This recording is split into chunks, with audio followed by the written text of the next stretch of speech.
Welcome back to Grassroots Media. Welcome back to this week's edition of the Malone Tracker Service Haun and Sauce Show, where we cover everything on the diamond with the West Green softball and baseball teams. As always, I'm joined here with baseball head coach Adrian Sauceman and softball head coach Clinton Haun. I saw that popped up behind me. Is my hair doing something to it? Maybe it's all that gel. No, there's no gel in the back. It might have been my chair hitting the power button. It could have been. Hey, you got the tuna hair going on today. He kind of does. The tuna hair. What's the tuna hair? Mason Maxwell / Evan Monroe. No, it's Mason Monroe. They got the same hair. They wearing the same clothes day. Really? We take a break. I might slap that picture up there. That's what I should put on. Look at that. They're identical today. Both decked out in Tennessee gear too. Had to move inside today. It's a little rainy out there today. A little bit. That's just how things have been this year, though. Of course, we come in here one day and it's sprinkling, but the good thing is you don't have a game today, so you don't have to really prepare for that or have to get the field ready for that. You got practice, so I assume, here in a little bit, and we'll go through and run through your schedule since the last time we sat down. I know there's a lot of games since we had both the Buddy Hawk Classic and the Tiny Day Tournament, so whoever wants to go first, go ahead and run through it. I know there's a lot of games to cover in a short amount of time, so whoever wants to take the floor, go ahead and take it.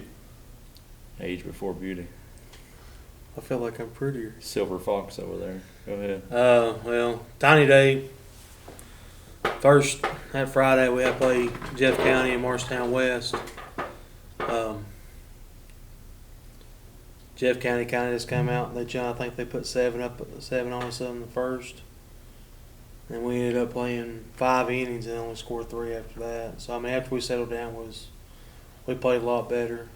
We just got to find a way to get out of those first innings. Right now, our first inning's been our Achilles heel for most of the season. And then Morristown West, the Bunzik girl pitcher, she's a junior and already committed to Western Carolina. Did you end up seeing her in the game? Yeah, she's pretty good.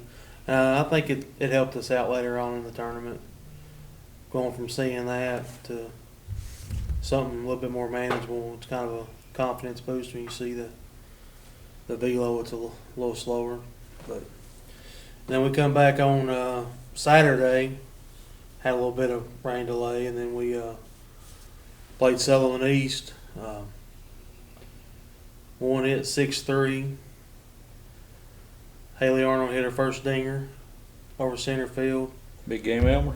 Big game, Elmer. Right now she's hitting the ball well, seeing the ball well. She's batting .488 with .523 on base percentage. I think she's got more extra base hits than the baseball team does combined. She's good. I think she's having a great year. She's coming off what she done last year, coming back and doing it this year. She stepped up and filling her position. Not as well as I like sometimes, but she's doing a great job out center. She had any pop slides yet? No. Only time she'll slide is when she's running the bags. And it ain't pretty then half the time. But and then we played Cott County, that 4th game the second game on Saturday, 4th game of the tournament, full play. And JV hadn't got to play much, so I let the JV play that whole game. Scoreboard wasn't pretty, but I did see some stuff out of the younger girls that I did like. When it came a couple of them batting and stuff, putting the ball in play. Then we turn around Sunday, play North Green. Pretty close game throughout. Time ran out in the 5th, and we had to go to international tiebreaker rule for the 6th and 7th. When we get to the 7th inning, we're down 1. We got runners on, I think it's 2nd and 3rd with 2 outs. And I'd already subbed runner for Owens twice, so she couldn't. I had to take her out and put somebody else in the DP row. Well, if you remember the show before, I was telling you about Autumn Carter. I was feeling comfortable in putting her in pinch hitting. Well, she got her time to shine. She came in at the time when she first stepped in the box. We had a runner on 1st and 2nd, and I gave a straight steal call. She fouls it off. tell you how nervous she was, she left her armband in the dugout. Well, and then she comes back. I told her the next one, I was like, it gets the steal across. Well, lo and behold, they started to throw a strike 2. But now we got second, third. We got a pop up back here with the jail. Did it again. And what comes is she fouls the next one off, and then she gets one's kind of low and inside, and she hits it through the where she's a slapper. She's already got that head start to first. Well, she hit it. The second base ran it out. I mean, I think she was already at the bait the first time the girl fielded it. Well, Cushaw had a great jump off of second. So, I mean, I sent her on because I was like, we're either going to go another inning or we're going to end it right here. Mm-hmm. And girl had a mental mistake and threw it to shortstop. I guess she was just getting the ball in from that because she was about to the grass.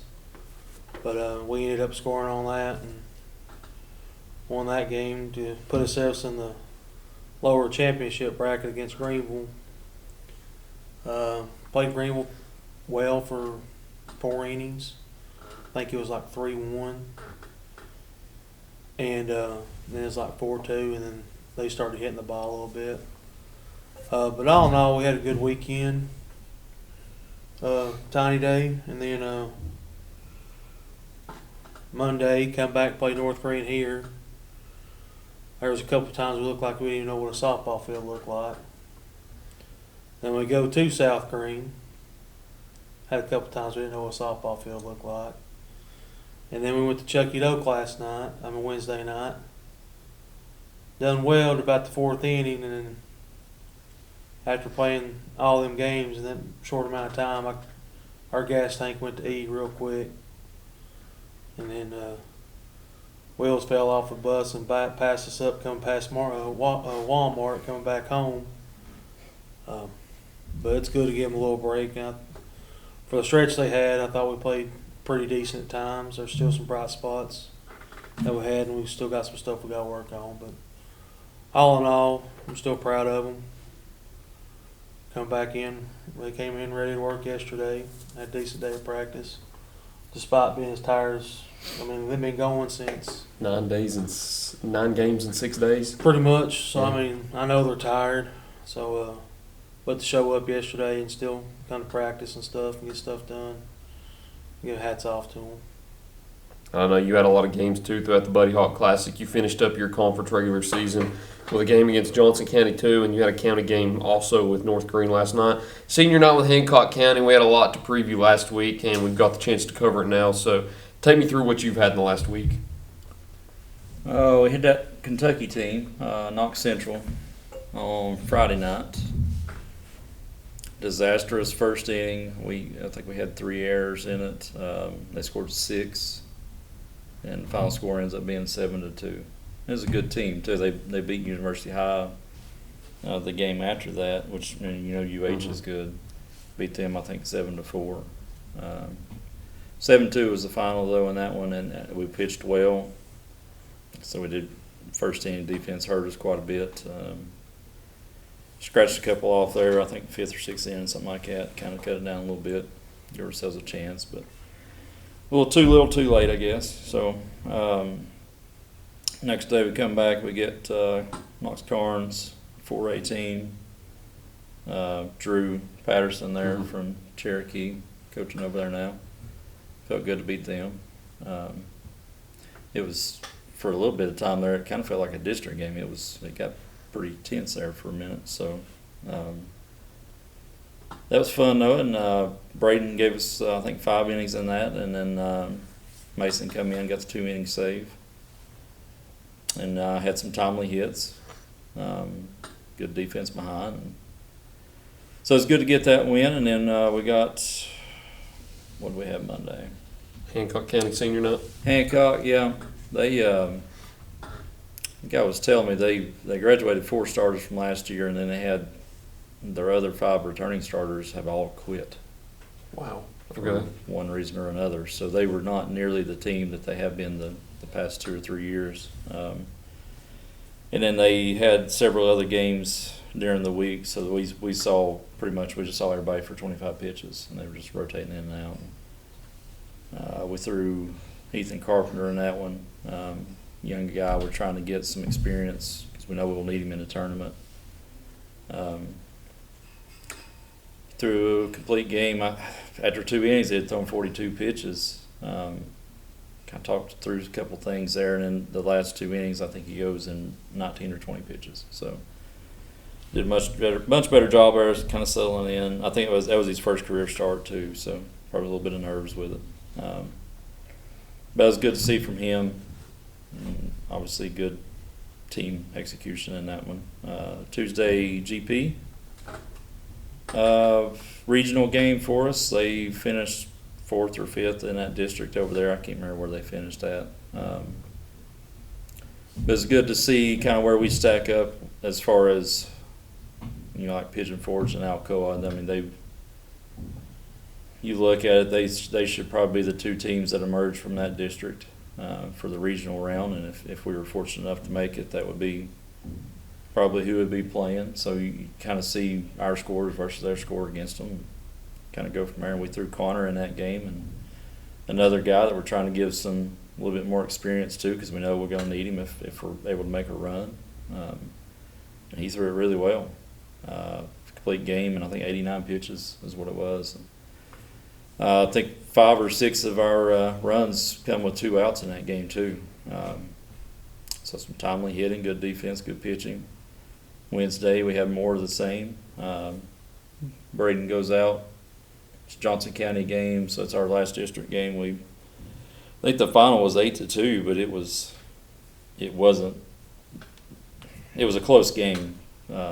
6 innings there. At the bottom of the 6th, I think we scored 4 insurance runs. That was big. I know we talked about Johnson County as one of those teams. They get hot around this time. my Certainly did gosh. last year. And they had a competitive game with Checky Doak, I believe, last week too. I don't know how they do it. They do it the last 3 years they've done it. Of course, last year it was ridiculous what all they did. But I mean, we played them close to a month ago now, I guess, and beat them 13-1. Now I think we played really well, and they didn't play all that well that game, I don't think. And then we come here, and Braden was throwing his hind end off. He 14 strikeouts in that one, tied his own school record. But it was 4-2 going into the 6th. I mean, we couldn't get any separation from them. We were fortunate to scratch off 4 there in the bottom and get us some breathing room. But I don't know how they do it. They're going to be tough next week. They got Happy Valley the first round. Winter plays South Green, so I don't know. We'll see. North Green game, we ain't even got to talk about that, do we? It's up to you. What Lowe's? You ain't talked to Lowe's. I ain't talked to him yet. You got the preview, I guess. So yeah, he'll be on cloud 9. I guess you talk to him next week, so that's good for him. Happy for Positive him. thing we can talk about. How many dandelions did Allie pick? Not many. They had mowed it many? like the day before. Yeah, she was pretty disappointed, man. So we FaceTimed him the night before. Allie wanted to ask him about it, and it was pretty funny talking to him or whatever. And we get out there, and there's none inside. I knew we were in trouble as soon as I saw that. I said, No he's business. dandelions. He's all business today. No dandelions out here. So now our defense did not play well. They jumped all over Mason. I told Jason it was like they set the pitching machine to Mason McCamey in the pregame. It was like they timed him up perfectly. He wasn't fooling them with anything. They was barreling up everything on him. And they were hitting it well, but the balls that are right to us that we got to make a play on, we got to make a play on. We gave up a lot of outs because of that, and certainly affected the game. So it's 7-1 after 3, and then we bring in Judd. Judd did well. Kind of kept them off balance a little bit. I mean, they were still hitting the ball, but a couple more errors, a couple base run mistakes. 2 guys were thrown out at the plate first 2 innings, so that takes 2 runs off the board. We had a sac fly opportunity that our runner is not a care in the world over there at third base, and we don't capitalize on that. And, a lot of different things led to that.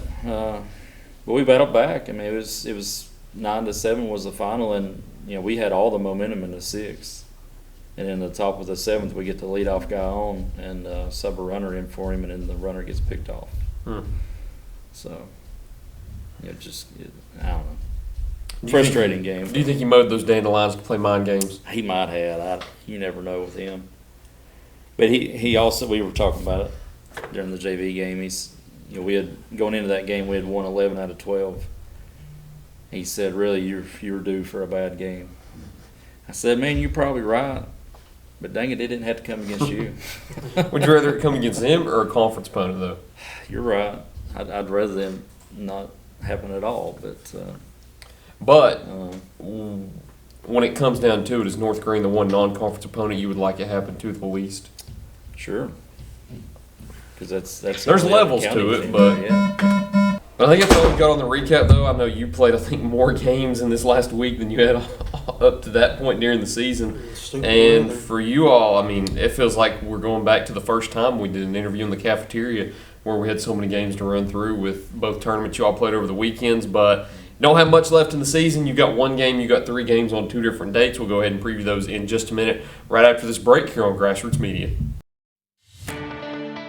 For more than 30 years, Tommy's Plumbing has served customers in East Tennessee with licensed and professional plumbing services. From installing your new faucet to replacing your existing piping system, our team at Tommy's Plumbing is trained to handle the job with professionalism, attention to detail, and integrity.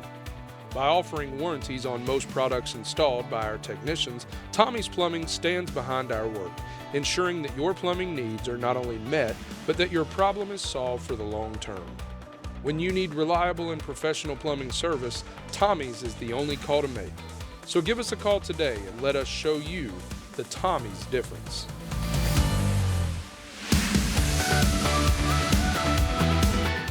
At Corner Pond, the friendly and knowledgeable staff has the experience necessary to help you out regardless the need. Have an item of value you'd like to pawn or sell? Corner Pond can help. They pawn numerous items of value, including firearms, tools, ammunition, silver, coins, and much more. When you walk through their doors, you'll find well-stocked shelves full of electronics, gaming systems, fishing and hunting equipment, car audio and accessories. And don't forget about the room full of guitars and basses and amplifiers, or their outside lawn and garden equipment. Corner Pond is a case knife dealer and carries numerous used knives as well. Stop by and let the friendly staff at Corner Pond help you today at 432 East Bernard Avenue, Greenville, Tennessee. Welcome back to Grassroots Media, and welcome back to this week's edition of the Malone's Record Service Haun and Sauce Show, where we cover everything on the diamond with the West Green baseball and softball teams. As always, I'm joined here with baseball head coach Adrian Salzman and softball head coach Clint Haun. I've done a better job of getting your name right recently. Appreciate that. Are you proud of me? Yeah. I know the first few weeks was kind of here and there. Yeah. It was something different every time. It was. We got another announcement, it seems. First load buses can be dismissed. First load buses. You got to scream it at them sometimes because they don't listen too good. So. Well, when you're in the hallways, too, it's kind of hard to hear sometimes with everybody talking. So Right. Give him I about 5 understand it. minutes, you'll have Obernice on that other one. Second low buses. No bloodhound. Somebody's where they not supposed to be. She gonna sniff it out and she gonna get them where they need to be. Who is it? Bernice. Gotcha. She wasn't here when you was here. Well, go ahead and take me through the last game you've got left in the season. I know you've got Carter on the road on Monday, and then we'll talk about the district tournament action just a little bit after that. Debating on coming in here next week before the district tournament, but I don't know if it would really work out. But could potentially, but we'll go ahead and preview it anyway. So talk about what you expect out of Carter on Monday. They'll be tough. I think the last time I saw they were like 14-14, 15-15, something. I don't remember what the record was. Good team, good AAA team. The idea with that was to get somebody pretty tough right before the tournament. Get us kind of dialed in. You're going to see some good pitching. Go out there and compete. See what we got. And, we've played several AAA and then a 4A team now. The Kentucky team that we played was good. We've not really backed away from any competition. So you go out there and see what you got and let the chips fall as they may, I guess is the saying there. Mm-hmm. All our pitching will be available. We start the tournament on Wednesday, so we've got to be mindful of how we play that, but we've got a plan in place for it, so we'll see. Always got a plan in place for everything, huh? Got to try. I mean, if not, John Wooden said failing to prepare is preparing to fail, and I don't like to fail, so. I don't think anybody does, but if there's one person who doesn't like to fail more than others, I'd say it is you. Well, that's probably true. Take me through the games you've got left on your schedule. I know you've still got some conference games with Happy Valley, a doubleheader on Monday, and then you've got South Green on Tuesday. And I apologize, I didn't know you had UNACA on Thursday, so you've got 4 games left on 3 different dates. So take me through what you expect here at the end of your regular season. Well, it's one of those we gotta get at least two of the 3 conference games to be to host first round of the district tournament. If we don't, we'll probably be on the road. Got a senior night on Tuesday. Got 2 seniors, Alyssa Lawson and Savannah Solomon. Both of them fantastic girls. Do anything in the world for you. Drive you crazy sometimes. You still gotta love them all.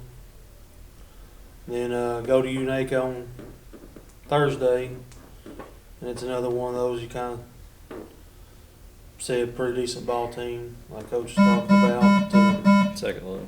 Adriana Lambert, your right is up back. Adriana Lambert. Kind of see to try to get kind of dialed in before we start district tournament. I know I was tired after that 9-game stretch, so I know the girls are. So hopefully we'll be well rested coming into Monday. When does your district tournament start? I know Thursday you wrap up your regular season. Does it start The following following Monday? Monday. Yeah. I know yours starts on Wednesday. You've got a game with Hampton in the first round, the 3-6 matchup, I believe. So we'll attempt to sit down before then. If not, we'll try to sit down before the whole tournament starts on Thursday. So take me through what you expect out of Hampton on Wednesday. I know you played them twice this year, got 2 wins. Second load buses can be dismissed. Second load buses. There we go. Man, what Bernice? No bloodhound. No bloodhound this time. Yeah. But take me through the Hampton game and what you expect in the start of the district tournament. Hampton. Okay, so was that 2 weeks ago? I don't know. It all runs together. No, it was last week. It was Monday, Tuesday. The first of Yeah. last week, yeah. Mason and Braden threw really well. I think we struck out 27 in the 2 games. You can't expect that again. If we get it, awesome, obviously, right? You can't depend on that again, right? You can't rely on that. Our offensive approach has to be better in those 2 games. It wasn't bad in those 2 games. It needs to be better, though, right? And defense has to play, and whoever we decide to go with pitching wise, just got to throw strikes. Trust the defense behind you and put the pressure on them. Survive and advance, that's the big thing now. I mean, this is a single elimination game. It's scary, but it's just the way the tournament's laid out. And if you're one of the top 2 seeds, you get the automatic buy-in. So that's everybody wants that. We didn't get it this year. So what? Make it a little tougher on us. It's kind of more of a nerve-wracking game knowing that you have the most to lose, and if you slip up, the season's over. I know being in that first round winners bracket game, it's not as much pressure because if you go back in the losers, and I mean, you've still got one game that you could follow on right there. But this game's kind of nerve-wracking because you have your back against the wall in a way where Hampton doesn't have anything to lose. Do you have that mindset, and do you kind of put that on the boys like, hey, we've got to go in with the mindset of you have to take care of business? At this point in the season, and it's something we talk about, pressures are privilege. Not everybody gets, if we survive this first round and we move on, especially, the last 2 years we've been fortunate enough to make it to the championship game, make it into regionals. Pressure, big games like it, it's a privilege. Not everybody gets to do that. And the way that you played throughout the season earns you the right for that pressure. So we kind of look at it as an opportunity, not necessarily something to be scared of. that's the way we try to approach it, anyways. And you know, we've played in a lot of big games this year, and the reason being is because we have played well. You know, we've played well, we've had success, and you play another team that's also had success, then it becomes a big game. If we go into that game and we've not been good all year, it's not really a big game. It's just you're playing somebody that's good and you're not. That's no fun. So pressure's a privilege. I love this time of year. It's it's pressure filled. It can be frustrating. It can be one of the most fun things ever. Keeps you up at night. Definitely does. I have a plan put together for everything. No chance that it'll go according to plan. Never does. You got to roll with it when it does, but I love it though. So Pressure's a looking forward to privilege. I don't think I've ever heard that. I like that a lot. I like it. Malone's record. What we got this week? Pressures are a privilege. You know, when you're under pressure out there on the road, you know, things happen sometimes.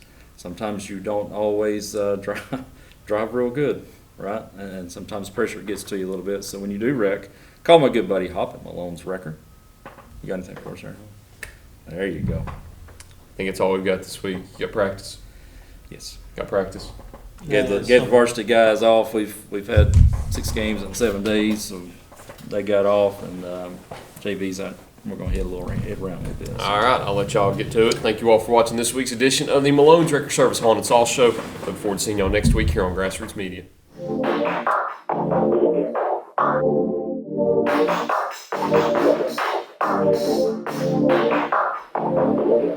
Thank you.